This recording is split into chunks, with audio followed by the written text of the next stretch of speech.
और सबसे पहले आपको बताएं, लाहौर के लिए नई पाबंदियों का ऐलान। मार्केट्स हफ्ते में 2 दिन बंद रहेंगी। दुकानें रात 8 बजे तक खुल सकेंगी।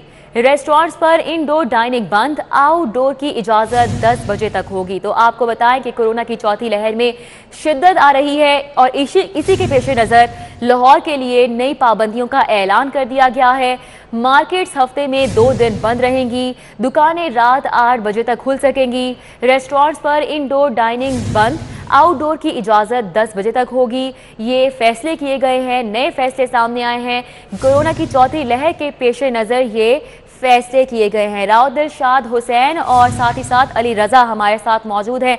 सबसे पहले रुख करेंगे राव दिलशाद हुसैन का, उनसे जानेंगे एनसीओसी का इजलास हुआ, मजीद क्या नए फैसले किए गए हैं। राव दिलशाद हुसैन, बताइएगा। बिल्कुल रिदा, जो फैसले किए गए वो तो आपने भी बताए, लेकिन इसमें सबसे ज़्यादा जो तशवीश का इजहार किया जा रहा है वो दुकानें रात 8 बजे बंद करने और उसके बाद मार्केट्स की बंदिश के साथ साथ 2 रोज़ मार्केट्स बंद रहने पर जो ताजर तंजीमें हैं उनकी जानिब से शदीद तशवीश का इजहार किया गया है, क्योंकि कोरोना के बाइस ऑलरेडी ताजर कम्युनिटी जो है वो सफ़र कर रही है, माली मुश्किलात का शिकार है।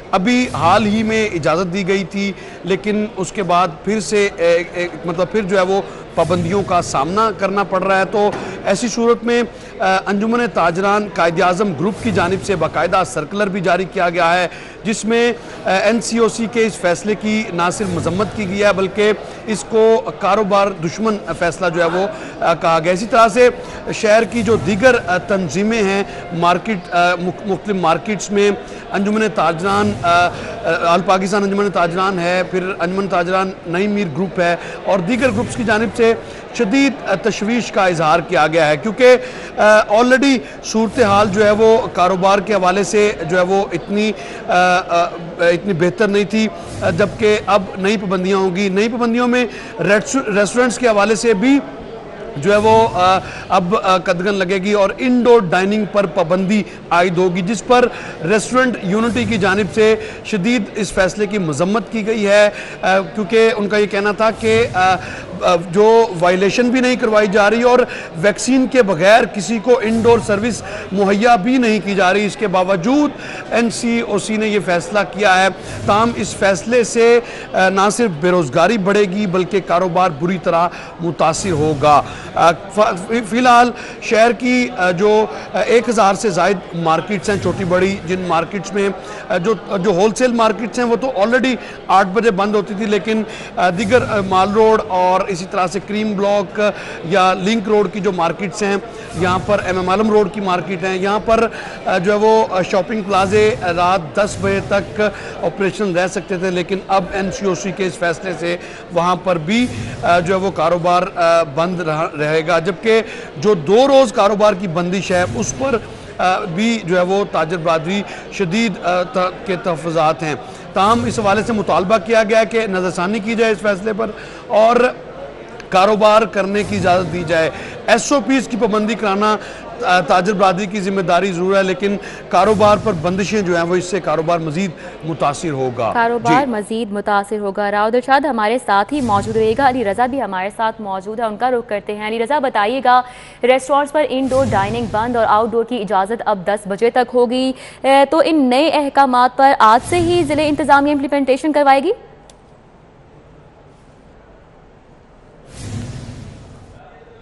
जी बिल्कुल, शहर में चौथी लहर के पेश नज़र रेस्टोरेंट्स के ये हिदायत जारी किएंगे। इंडोर डाइनिंग पर कल से मुकम्मल तौर पर पाबंदी होगी, जस्ट आउटडोर डाइनिंग होगी। आउटडोर डाइनिंग भी रात 10 बजे तक जारी रहने के अहकाम जारी किए गए हैं और तमाम तर जो रेस्टोरेंट्स हैं वहाँ पर इंडोर डाइनिंग मुकम्मल पाबंदी होगी और जितने भी रेस्टोरेंट्स हैं वहाँ पर कल से इंडोर डाइनिंग बंद होगी और आउटडोर डाइनिंग की इजाज़त दी जाएगी, वो भी रात 10 बजे तक चूँकि ये तमाम तर इकदाम इसलिए किए जा रहे हैं कि शहर में एक मरतबा फिर कोरोना के केसेस बढ़ते चले जा रहे हैं और NCOC की जानिब से ये तमाम तर इकदाम इसलिए किए जा रहे हैं कि कोरोना की जो चौथी लहर है इस पर काबू पाया जा सके और शहर में जितने भी रेस्टोरेंट्स हैं उन्हें इस पाबंदी पर अमल करना होगा। चूँकि जितने भी रेस्टोरेंट्स हैं उन्हें इंडोर डाइनिंग पर मुकम्मल पाबंदी होगी और आउटडोर डाइनिंग जस्ट रात 10 बजे तक इजाज़त दी जाएगी और लोगों से भी इस बात की अपील की जा रही है कि वो कोरोना SOPs पर अमल दरामद को यकीनी बनाएं, समाजी फासला बरकरार रहे, मास्क का इस्तेमाल करें ताकि जो कोरोना की चौथी लहर है जो कि दिन ब दिन बढ़ती चली जा रही है और शहर में लोगों से भी यही अपील की जा रही है कि SOPs पर मुकम्मल तौर पर अमल दरामद करवाया जाए। अली रजा हमारे साथ मौजूद है, साथ ही साथ राहुल इरशाद हुसैन हमें अपडेट कर रहे थे। आप दोनों का बहुत शुक्रिया। कोरोना के केसेस बढ़ने लगे हैं। 24 घंटों में 385 नए केसेस रिपोर्ट हुए हैं। शहर में मुस्बत केसेस की शरह 5.4 रिकॉर्ड की गई है। एक शख्स जान से गया। शहर की बड़ी मार्केट में SOPs की खिलाफ वर्जियां भी जारी हैं। अनारकली, बानो मार्केट, नीला गुंबद और मुल्हिका मार्केट्स में हुकूमती अहकामात नजरअंदाज किए जा रहे हैं। कोरोना के केसेस बढ़ रहे हैं और 24 घंटों की बात की जाए तो 385 नए केसेस रिपोर्ट हुए हैं। शहर में मुस्बत केसेस की शरह 5.4% तक रिकॉर्ड की गई है। एक शख्स जान से भी गया, जबकि शहर की बड़ी मार्केट्स में SOPs की खिलाफ वर्जियां भी खुलेआम जारी हैं। अनारकली, बानो मार्केट, नीला गुंबद और मुल्हिका मार्केट्स में हुकूमती अहकामात खुलेआम नजरअंदाज किए जा रहे हैं। कोरोना के केसेस हैं जिनमें बतदरीज इजाफा हो रहा है। 24 घंटों के अदादो शुमार आपके साथ शेयर करें तो 385 नए केसेस रिपोर्ट हुए हैं। शहर में मुस्बत केसेस की शरह 5.4 रिकॉर्ड की गई है और पिछले 24 घंटों में एक शख्स जान की बाजी से भी हार गया। अभी आपको बताएं तब्दीली की एक और झलक। ख्वाजा इमरान नज़ीर ने ट्वीट किया है और लिखा है कि मेडिकल एंट्री फीस 1500 से 6030 कर दी। मुस्लिम लीग नून के दौरे हुकूमत में एंट्री टेस्ट फीस 500 रुपए थी। इस वक्त आपको बताएं कि साबिक सूबाई वज़ीर सेहत हमारे साथ मौजूद हैं, उन्हीं से मजीद इस पर बात कर लेते हैं। ख्वाजा इमरान नज़ीर साहब, बहुत शुक्रिया आपके वक्त का। बताइएगा, आपने ये ट्वीट किया है, मजीद क्या कहेंगे इस पर? बिस्मिल्लाहिर्रहमानिर्रहीम। देखें, ये हुकूमत जो है ये दावे बहुत करती है और ये जब ओपोजिशन में थे तो हर कंटेनर पर चढ़ चढ़ कर ये लोगों के लिए निज़ाम तलीम की बात करते थे, लोगों को इंसाफ देने की बात करते थे। और आज हाल ये है कि एक गरीब मजदूर किसान का बच्चा अगर पढ़ लिख जाए और अच्छे नंबर ले और उसके बाद अगर उसने डॉक्टर बनना है तो वो एंट्री टेस्ट में बैठेगा। तो हमारे दौर में वो फीस सिर्फ 500 रुपया रखी गई थी ताकि जो चार्जेस हैं वो नॉमिनल से वसूल किए जाएं। आज इन्होंने सबसे पहले उसको 1500 किया 500 से, उसके बाद आज जो है वो मैंने रसीद जो है वो ट्वीट पे साथ लगाई है कि 6030 रुपए कर दी गई है फीस। अब एक गरीब आदमी जो पहले सिर्फ 500 देता था और वो स्टूडेंट जो है वो एंट्री टेस्ट एग्जाम में बैठ जाता था और आज उसको 6030 रुपए देने पड़ेंगे। तो हालत ये है इस मुनाफकत के दौर की कि यहाँ बातें तो बहुत करते हैं गरीबों के लिए और अवाम के लिए, लेकिन प्रैक्टिकल ये है कि अवाम पर जुल्म के पहाड़ तोड़े जा रहे हैं, उन पर तलीम के दरवाजे बंद किए जा रहे हैं और तलीम को जो है वो महंगे से महंगा किया जा रहा है। और जिस तरह से जो हालत PMDC को तोड़ के PMC बनाकर की गई है, जो NLE टेस्ट के नाम पर डॉक्टर्स के साथ ज्यादती की जा रही है, मुझे नहीं समझ आती कि वो डॉक्टर्स जिन बेचारों ने दिन रात एक करके बकौल इनके नया पाकिस्तान बनाया और वो नया पाकिस्तान आज उनके लिए डरावना ख्वाब बन चुका है।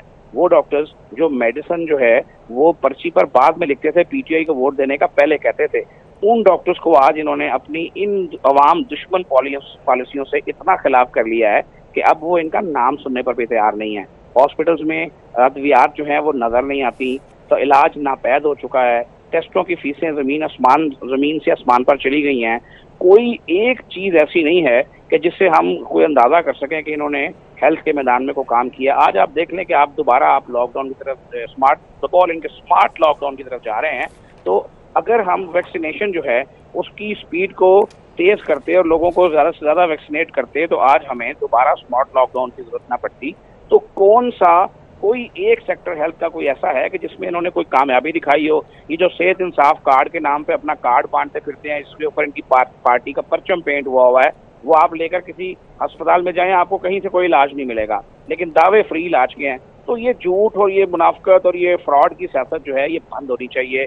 अवाम के वो असल हुक्मरान कि जिनको ये लोग चोर चोर कहते नहीं थकते। उनके दौर में गरीब जो था वो सुकून में था, उनके दौर में दवाई मिलती थी, उनके दौर में सीटी स्कैन 1000 रुपए में और गरीब के लिए बिल्कुल फ्री हो जाया करता था, उनके दौर में अद्वियात की पुख्तात थी, उनके दौर में NLE के टेस्ट के नाम पर डॉक्टर्स को फ्रॉड नहीं किया जाता था, उनके दौर में एंट्री टेस्ट के नाम पर गरीब को नहीं लूटा जाता था। और सबसे बढ़कर जो मैं बात करना चाह रहा हूँ कि ना सिर्फ ये डकैती की गई है लोगों के साथ कि उनको 6030 रुपए देने पड़ेंगे, बल्कि इस टेस्ट को लेने का कॉन्ट्रैक्ट जिस कंपनी को दिया गया है, मैं आपके चैनल को ये रिक्वेस्ट करूंगा कि आप जरूर इसकी इन्वेस्टिगेशन करवा लें कि वो कंपनी जो है वो कब मोरवे वजूद में आई है।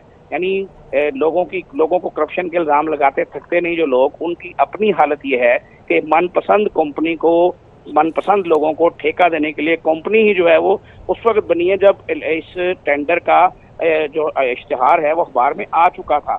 यानी नौमलूद कंपनी को जो बनी ही सिर्फ इसलिए कि इस इम्तिहान को कंडक्ट करा सके, वो नाजायज तरीके से ठेका दिया गया है। तमाम चीज़ों को इन्वेस्टिगेट होना चाहिए। शफाफियत के दावे करने वालों को अपनी नाक के नीचे देखना चाहिए कि क्या क्या डकैतियाँ अवाम के साथ हो रही हैं। आटा चीनी तो पहले ही अवाम का चोरी हो गया था अवाम। और मुझे आज मैंने वो फाकी वज़ीर माददा साहब का एक बयान पढ़ा कि जनाब 2 हफ्ते हो गए हैं कोई लोड शेडिंग नहीं हो रही। तो मेरी दरख्वास्त है कि आप ज़रा लाहौर के मुलाकात में फिर कर देखें। कहने को तो आप लाहौर के नुमाइंदे हैं, लेकिन बहरहाल पता नहीं शायद अपने हल्के में भी जाते हैं कि नहीं जाते, तो चेक करें ज़रा आपके हल्के में कितनी लोड शेडिंग हो रही है। तो मैं एक बार फिर ये मुतालबा करूँगा कि ये जो एक गरीब स्टूडेंट के साथ जो ज्यादती की जा रही है, ये जो फीस 500 रुपये से अब 6030 पर चली गई है, इस फैसले को वापस लिया जाए और जो डॉक्टर्स हैं वो आगे बढ़े। फैसले को वापस लिया जाए। तालीम के दरवाजे हैं जो कि गरीब पे बंद किए जा रहे हैं। साबिक सूबाई वज़ीर सेहत ख्वाजा इमरान नज़ीर हमारे साथ है, बहुत शुक्रिया आपके वक्त का। सूबाई सेक्रेटरी बराए महकमा हायर एजुकेशन पंजाब का विफाक तबादला। नदीम महबूब वज़ीर आज़म सेक्रेटेरिएट में बतौर एडिशनल सेक्रेटरी तैनात। ग्रेड 21 के PAS अफसर नदीम महबूब के तबादले का नोटिफिकेशन भी जारी कर दिया गया है, तो आपको अपडेट कर रहे हैं। सूबाई सेक्रेटरी बराए महकमा हायर एजुकेशन पंजाब का विफाक तबादला किया गया है। नदीम महबूब वज़ीर आज़म सेक्रेटेरिएट में बतौर एडिशनल सेक्रेटरी तैनात कर दिए गए। ग्रेड 21 के PAS अफसर नदीम महबूब के तबादले का बाकायदा नोटिफिकेशन भी जारी कर दिया गया है। सूबाई सेक्रेटरी बराए महकमा हायर एजुकेशन पंजाब का विफाक तबादला किया गया है। इसी हवाले से आपको बताएं कि नदीम महबूब वज़ीर आज़म सेक्रेटेरिएट में बतौर एडिशनल सेक्रेटरी तैनात। ग्रेड 21 के PSAS अफसर नदीम महबूब के तबादले का नोटिफिकेशन भी जारी कर दिया गया। पंजाब सर्विस ट्रिब्यूनल में मेंबर्स की कमी, 5000 से ज़ायद केसेज इल्तिवा का शिकार। पंजाब हुकूमत ने 2 जुडिशल मेंबर्स की तैनाती कर दी। इस वक्त मलिक अशरफ हमारे साथ मौजूद हैं, उनसे इस तैनाती के हवाले से मजीद जानेंगे। मलिक अशरफ बताइएगा। इस वक्त पंजाब सर्विस ट्रिब्यूनल में मेंबर्स की कमी है और 4 मेंबर्स वहाँ पे तैनात नहीं हैं। जो पंजाब हुकूमत ने 2 डिस्ट्रिक्ट एंड सेशन जजेस की तैनाती की है। डिस्ट्रिक्ट एंड सेशन जज खलील अहमद नाज और डिस्ट्रिक्ट एंड सेशन जज जजीला असलम को पंजाब सर्विस ट्रिब्यूनल तैनात किया गया है, जबकि अभी भी 2 एग्जेक्टिव मेंबरान की तैनाती जो है वो अभी बाकी है। ज़राए के मुताबिक ग्रेड 21 के अहमद अली जफर, जिनका 24 जून को तबादला हुआ था, लेकिन अभी तक उन्होंने पंजाब सर्विस ट्रिब्यूनल में ज्वाइन नहीं किया और अभी तक जो साहब मसूफ हैं वो चीफ सेटलमेंट कमिश्नर के सीएस से तैनात हैं। ज़राए का ये कहना है कि मेंबरान की कमी की वजह से पंजाब सर्विस ट्रिब्यूनल में ज़ेर इल्तिवा मुकदमात जो केसेस हैं उनकी तादाद बढ़ती जा रही है और एक साइलिन को परेशानी का सामना है। बहुत शुक्रिया मलिक अशरफ हमारे साथ है, अपडेट कर रहे थे। स्नूकर में नए टैलेंट को सामने लाने का आज़म। पाकिस्तान स्पोर्ट्स बोर्ड के तहत अंडर 17 चैंपियनशिप में दिलचस्प मुकाबले हुए। पेशा वराना खिलाड़ी की तरह स्नूकर खेलते ये बच्चे अंडर 17 चैंपियनशिप में शरीक हैं। पाकिस्तान स्नूकर फेडरेशन के ज़ेरे एहतमाम चैंपियनशिप में मुल्क भर से 16 खिलाड़ी चैंपियनशिप में हिस्सा ले रहे हैं। इनमें बाज बच्चे तो महज 13-14 साल के हैं। इनकी उम्र कम लेकिन अज़ाइम बहुत बुलंद हैं। बहुत अच्छा लग रहा है और पूरे पाकिस्तान से प्लेयर्स आए हैं आज यहाँ पे। हर सूबे से 16 प्लेयर्स क्वालिफाई होकर आए और बहुत अच्छी चैंपियनशिप चल रही है और इंशाल्लाह यहाँ से और लड़के निकलेंगे भी, वो वर्ल्ड चैंपियनशिप के लिए क्वालिफाई होंगे। ये बहुत अच्छा लग रहा है, मैं यहाँ पर खेल रहा हूँ, बहुत खुशी हो रही है। मैं यहाँ पर खेलने आया हूँ, पाकिस्तान के नेशनल कप जीतने। बहुत खुशी हो रही है कि नेशनल चैम्पियनशिप में खेल रहे हैं और सिंध से क्वालिफाई होकर आए। इस टूर्नामेंट में 16 प्लेयर ने हिस्सा लिया था और आगे इंशाल्लाह नेशनल चैम्पियनशिप जीत के वर्ल्ड खेलने जाना है हमने। चैंपियनशिप का मकसद नए टैलेंट को सामने लाना है। इन खिलाड़ियों में से मुंतखब होने वाले लड़के मुस्तकबिल में आलमी सतह पर पाकिस्तान की नुमाइंदगी करेंगे। न्यूज़ स्टूडियो से फिल वक्त इतना ही। आप देखते रहिए सिटी 42।